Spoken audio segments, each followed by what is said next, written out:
Cody Myers here with Wolfheart Ironworks, continuing our adventure on making this large Canister Damascus kitchen chopper. The chef knife has been all forged out. The maker's mark has been put in. We've thermal cycled it, reducing that grain size in there so it's nice and tight, and getting this ready to harden. So before the hardening, I want to show you guys how I drill some holes out, mark those out. We're going to grind down the bevels just a little bit. Make sure that that cross section right there is under 1/4 inch so it can take a proper thorough hardening with the steel. And then we're going to temper it for a couple hours in an oven at 400 degrees. So we'll do 1 hour at 400, let it cool down to room temp, and then reset that cycle for a second time. After that, we'll be ready to grind in our bevels, do a couple hours of hand sanding as always, get that handle all set up, and then put on our final edge, which will make it nice and razor sharp.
So what we're going to do is we're going to take this piece of steel and we're going to heat it up to 1500 degrees and then quench it very quickly in some oil.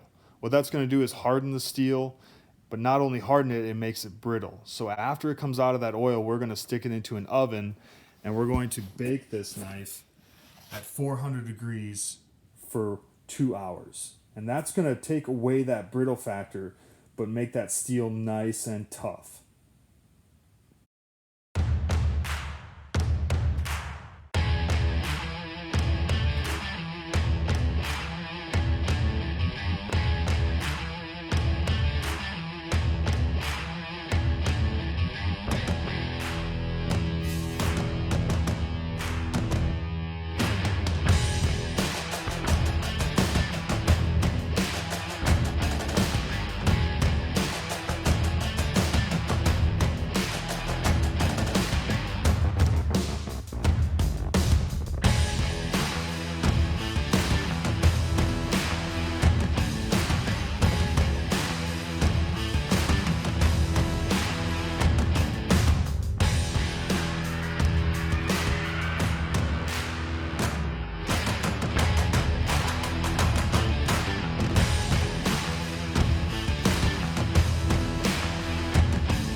Okay, we have our blade out of the temper oven.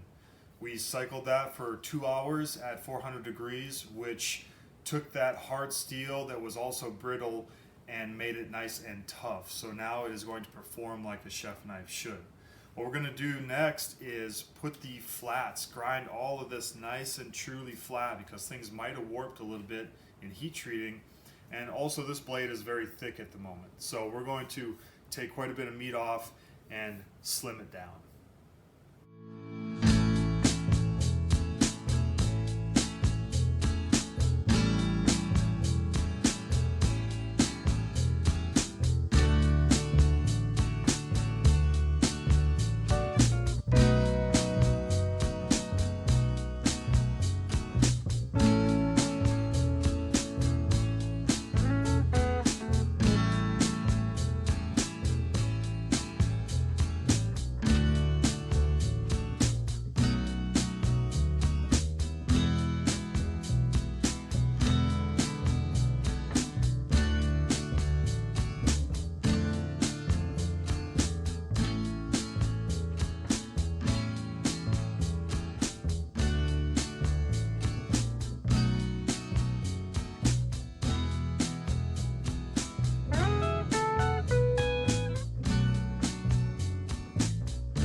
Okay, here is our knife so far.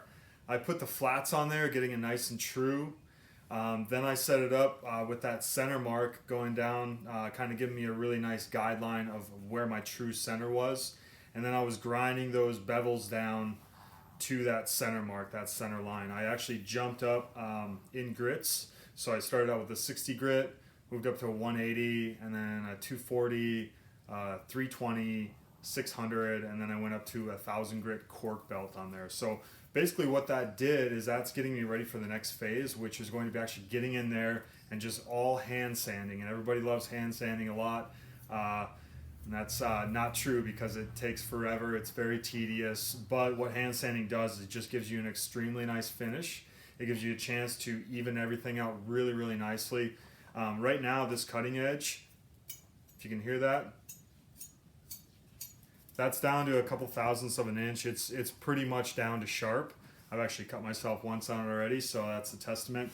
It's pretty close to sharp. After I get done hand sanding that, though, it's going to be right there. It's just going to take a little bit of honing for that edge to get nice and paper cutting sharp, and we're going to show some tests with that stuff. So join me on the next bit of this journey, which is very exciting hand sanding. Just this block of wood, I got my knife clamped to that. We got our edges nice and safe, so they're not sitting over the side there or having that tip sit over that side and potentially cut you as you're working on this knife. But yeah, that's a lot of hand sanding. It's a big blade, so let's get at it.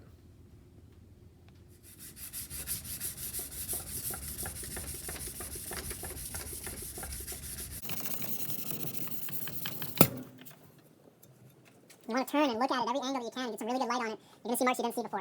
You think you're done? You're not. Keep hand sanding.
All right, that's that 1,000 grit, just finishing it up with some nice long pulls on some fresh paper. Okay, so there's the blade. That's all hand sanded out. Right now, you can't see any of that Damascus pattern in there. It's subtly hiding in there, but I don't think it's going to get picked up by the camera. So you guys are going to have to come back next time and watch that acid etch process and see the pattern that's hiding inside the steel really pop and come to life. So we're looking forward to that, and then we're going to choose some sweet handle material to put on that blade and fit it all out and get it all sharp, ready to chop. So we will see you next time. Thank you very much for joining in.